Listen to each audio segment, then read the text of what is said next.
Reflections of a Black Woman, Solidarity in Sorrow and Strength by Grace Brown. Last week, I watched a snuff film. I watched in collective growing horror and dread as George Floyd's breath was snuffed out by a police officer during a live video stream.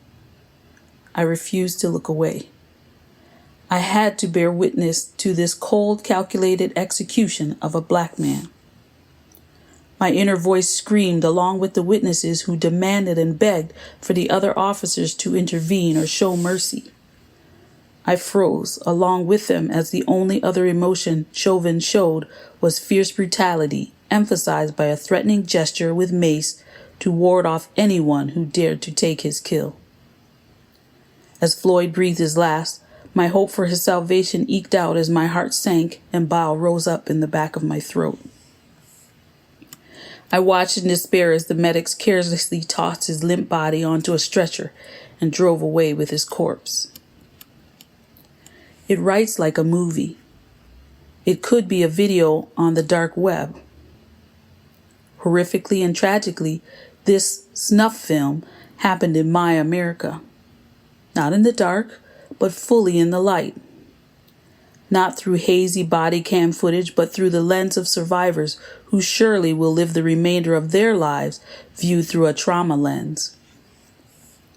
Yesterday, I joined in solidarity with thousands around the globe in a local march for justice. Black Lives Matter Waterloo Region, African Caribbean Black Network, and Salem Debs organized and successfully executed the KW Solidarity March for Black Lives Matter. With thousands of others, I left the safety of my home during a pandemic to raise awareness for anti-Black racism and march for justice. I marched and knelt with and for my son, my daughter, my trans child, my friends, and my global family, Black, Indigenous, people of color, and LGBTQ2+. My husband and thousands of other white allies marched for a future without anti-Black racism and for the end of police brutality. We demanded in loud, roiling chants for the dismantling of systemic racism and white supremacy from our local and federal governments.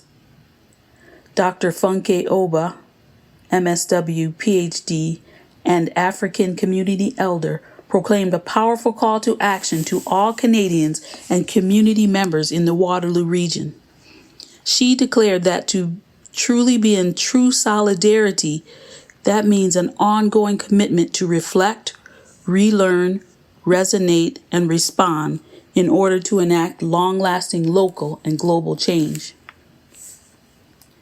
Yesterday, I couldn't catch my breath as I laid on the hard asphalt with arms behind my back in a visual demonstration of those forced into submission.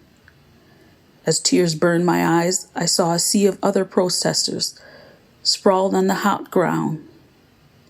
With pride, I saw my son, already a victim of a racially profiled traffic stop while driving in Kitchener, in the same position.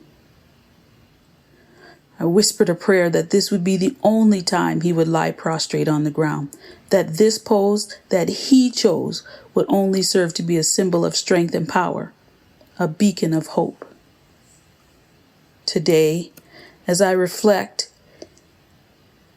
I can still hear in my mind the echoes and chants, no justice, no peace, Black Lives Matter. In my heart and soul, I carry the sorrow of so many lives lost. Say their name. I carry the fear of what the future holds for Black, Indigenous, people of color, and the LGBTQ2+ community. Yet, crowding out the fear and sorrow is a renewed hope. I feel in my spirit a rising revolution, a collective community thread of hope and justice rising from the South and heading throughout true North. We are strong when all are free. I believe that Black Lives Matter is not just a mantra, but a movement gaining momentum with the power to change the world. To my Black, Indigenous, people of color, and LGBTQ2 plus community, know that you are not alone. There's no stigma, no more silence.